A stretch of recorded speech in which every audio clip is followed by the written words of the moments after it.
മാർക്സിസത്തിൻ്റെ മൂന്നുറവുകളും മൂന്ന് ഘടകങ്ങളും. ഔദ്യോഗിക ലിബറൽ ബൂർഷ്വാ ശാസ്ത്രങ്ങളെല്ലാം മാർക്സിസത്തെ ഒരുതരം വിനാശകാരിയായ വിഭാഗീയ ശക്തിയായി കണക്കാക്കുന്നു.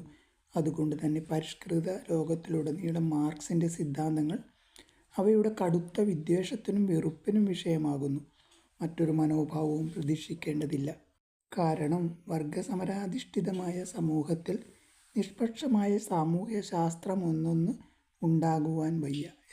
ഔദ്യോഗിക ലിബറൽ ശാസ്ത്രങ്ങളെല്ലാം തന്നെ ഒരു തരത്തിൽ അല്ലെങ്കിൽ മറ്റൊരു തലത്തിൽ കൂലിയടിമത്തത്തെ ന്യായീകരിക്കുന്നു. മാർക്സിസമാകട്ടെ ആ അടിമത്തത്തോട് വിട്ടുവീഴ്ചയില്ലാത്ത സമരം പ്രഖ്യാപിച്ചിരിക്കുകയാണ്. കൂലിയടിമ സമൂഹത്തിൽ ശാസ്ത്രം നിഷ്പക്ഷമാകുമെന്ന് പ്രതീക്ഷിക്കുന്നത് മൂലധനത്തിന്മേലുള്ള ലാഭം കുറച്ചുകൊണ്ട് തൊഴിലാളികളുടെ കൂലി കൂട്ടിക്കൂടെയോ എന്ന പ്രശ്നത്തിൽ വ്യവസായ ഉടമകൾ നിഷ്പക്ഷരായിരിക്കുമെന്ന് പ്രതീക്ഷിക്കുന്നത് പോലെ വിഡ്ഢിത്തവും ബാലിശവുമാണ്.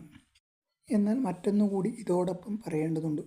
വളർച്ച നിലച്ച് കല്ലിച്ചു പോയതും ലോക നാഗരികതയുടെ രാജവീതിയിൽ നിന്ന് അകന്ന് രൂപപ്പെട്ടതുമായ ഒരു തത്വസമുച്ചയമെന്ന അർത്ഥത്തിൽ വിഭാഗീയതയുടെ ഛായയുള്ള ഒന്നും തന്നെ മാർക്സിസത്തിലില്ല.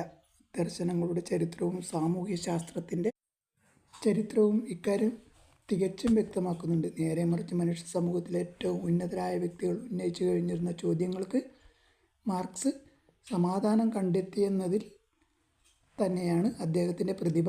സംശയമെന്നേ